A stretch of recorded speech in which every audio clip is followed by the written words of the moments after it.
All right, get ready because today we are going deep into the Day of the Rope. Ooh, dystopian. I like it. Yeah, we'll be looking at excerpts from the book that really deal with like political corruption, societal upheaval, and that vigilante justice angle, Yeah. but all with a blockchain twist. Oh, it's a So shame. Huh. That's a new one. yeah, it's a big part of this book and how this world works.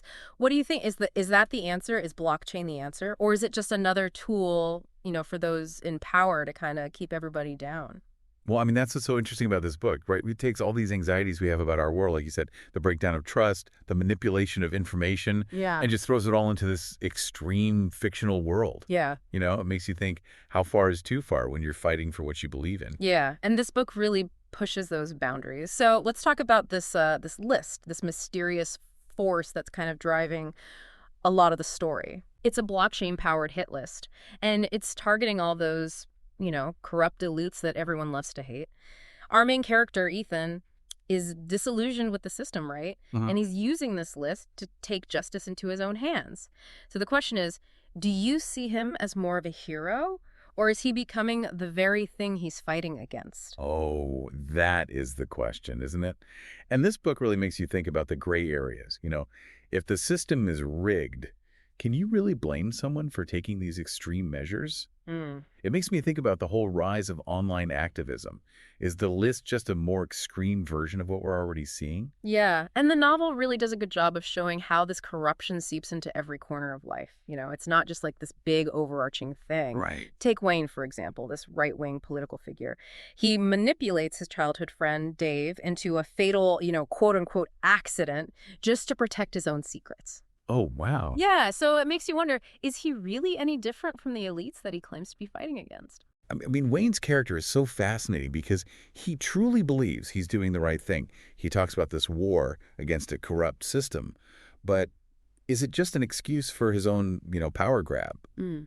The book really holds a mirror up to those who justify violence in the name of, a greater good. So how do you see this playing out in our current like political climate? Yeah, it's definitely something to think about. And the novel doesn't let anyone off easy. It really puts all the characters through the ringer. Yeah, We meet Eve, who's battling addiction and just trying to navigate this world that's completely falling apart. right. She misinterprets a black man's actions and makes choices based on her own biases, which is, it's heartbreaking because you see how past trauma and those societal prejudices really cloud her judgment. It is.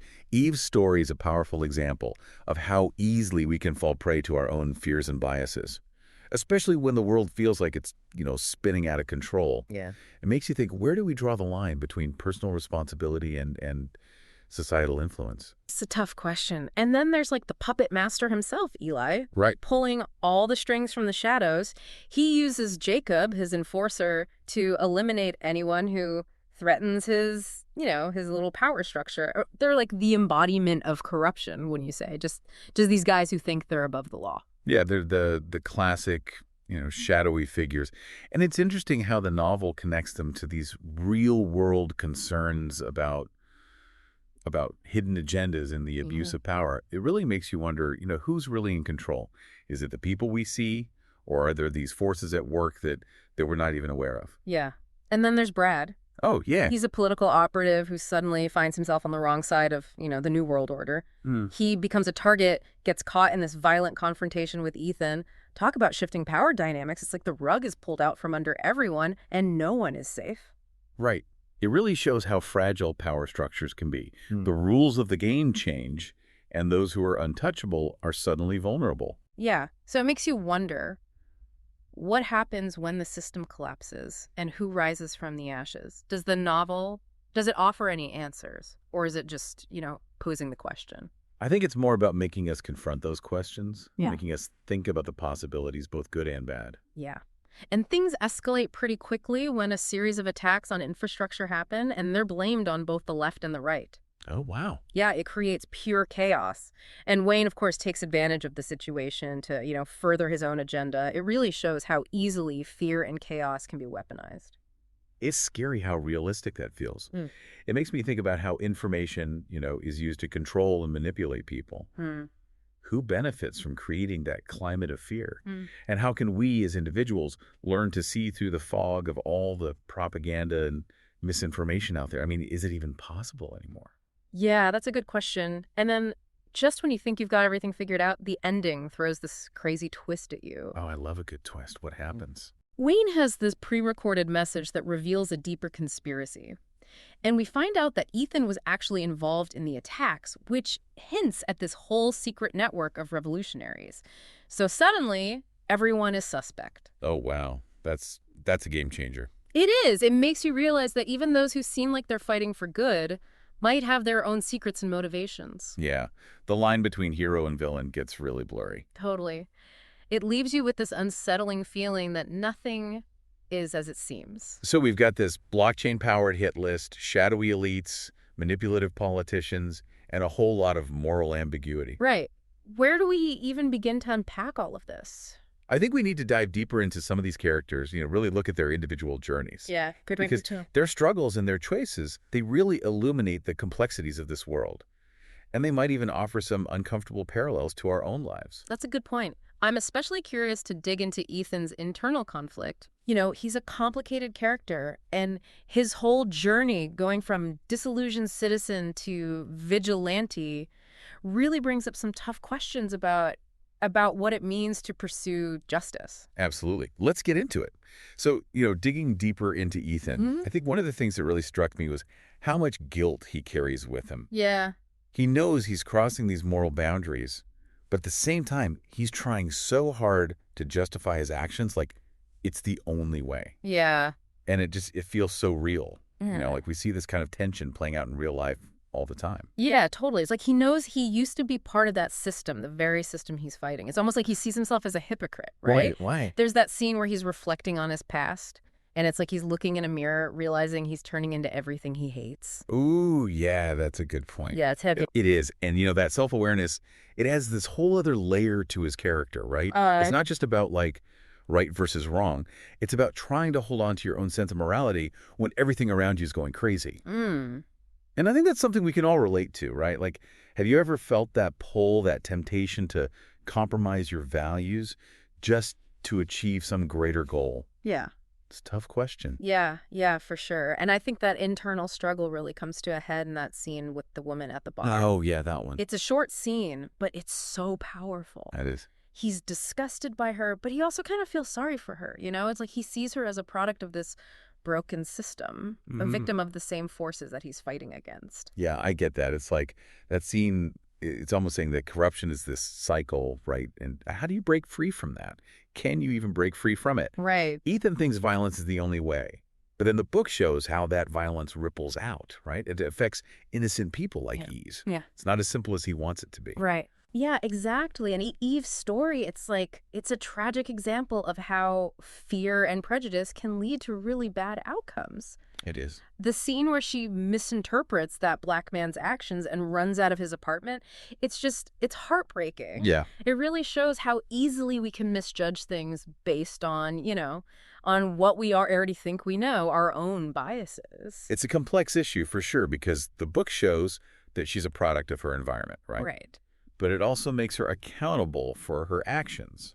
So it makes you wonder, how do we get past these deep-seated biases? Is it just about education, or is there something more? Yeah, that's the question. And it's not like her story ends there. She figures out she made a mistake, admits that she was wrong, but it's too late, Oh, man. The damage is already done. It's like actions have consequences. Right. Even if you had good intentions, you can't always take back the harm you caused. Yeah. It's that, that classic tragic element of her character, right? She's both a victim and someone who does something wrong. It's really a plea for more empathy and understanding, especially in a world that's so quick to judge. We have to listen to each other, see things from other people's perspectives if we're going to overcome these divides. For sure. And speaking of, people doing wrong, we can't forget about Wayne, the master manipulator. Oh, yeah, him. He is a pro at twisting the truth. He uses propaganda like it's nobody's business. Yeah. And the way he gets to Dave, it's chilling, like a textbook example of how charismatic leaders can sway people. Yeah. Especially when they offer those simple solutions to complex problems. It's scary how easy it is to fall for that. Yeah. And the book really makes a point of showing that Wayne's words lead to actual violence. Like his words have power and Mm. he knows how to use them to spread fear and hatred. It's like a reminder that we can't just passively consume information, you know? Mm. We have to question things, look for different perspectives, challenge those who are spreading lies and trying to divide us. Yeah, absolutely. We need to be, media savvy, recognize the tactics being used, and think about like the algorithms that shape what we see online, the echo chambers we all create for ourselves. It's easy to get trapped in that cycle, Totally. but we have to break free. And the book doesn't just focus on like traditional media. Right. It looks at technology, social media, all of that. Yeah. And it's interesting how it shows both the good and the bad side of technology. Like the list itself, right? It Yeah. gives people power, but it's also used for violence. Yeah, it's that whole double-edged sword thing, right? Technology can be amazing, connecting people, spreading information, but it can also be used to exploit and manipulate.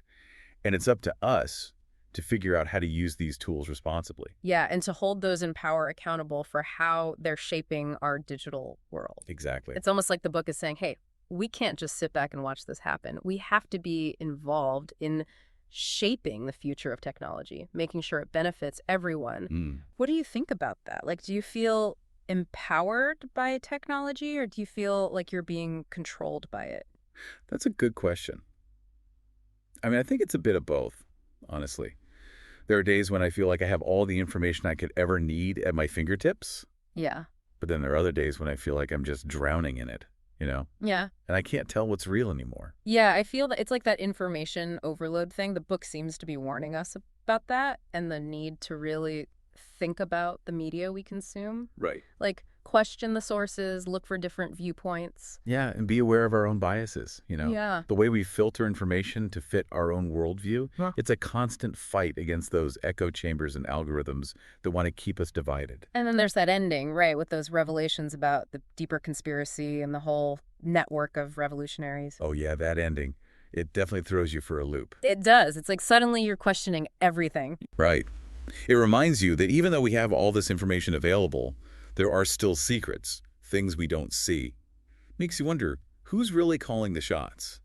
Who benefits from all this chaos? It makes you question what truth even is, you know? Like, is it even possible to know the truth when information is so easily twisted? Yeah. It's a tough one. The book doesn't give us easy answers. It just shows how complex things really are and challenges us to figure it out for ourselves. Yeah, and I think that's what makes it so good, right? It's a story that sticks with you, makes you question things, look at the world from different angles. It does. It reminds you that the fight for truth and justice, it never really ends. And we all have to be part of it, whether it's being more critical of the information we consume, challenging those in power, or just speaking out against things that are wrong. Exactly. The book doesn't offer any solutions, but it definitely lights a fire under you, you know? Makes you realize that we can't just sit back and let things happen. Right. We have to be active participants in shaping the world we want to live in. We've covered a lot of ground here, you know, diving into the characters, the story, the deeper themes of The Day of the Rope. But how does this all connect back to our world? Like, what lessons can we take away from this fictional world that apply to the real challenges we face? I think in part 3, we should look at some of those real-world parallels. What do you think? Yeah, let's get into it.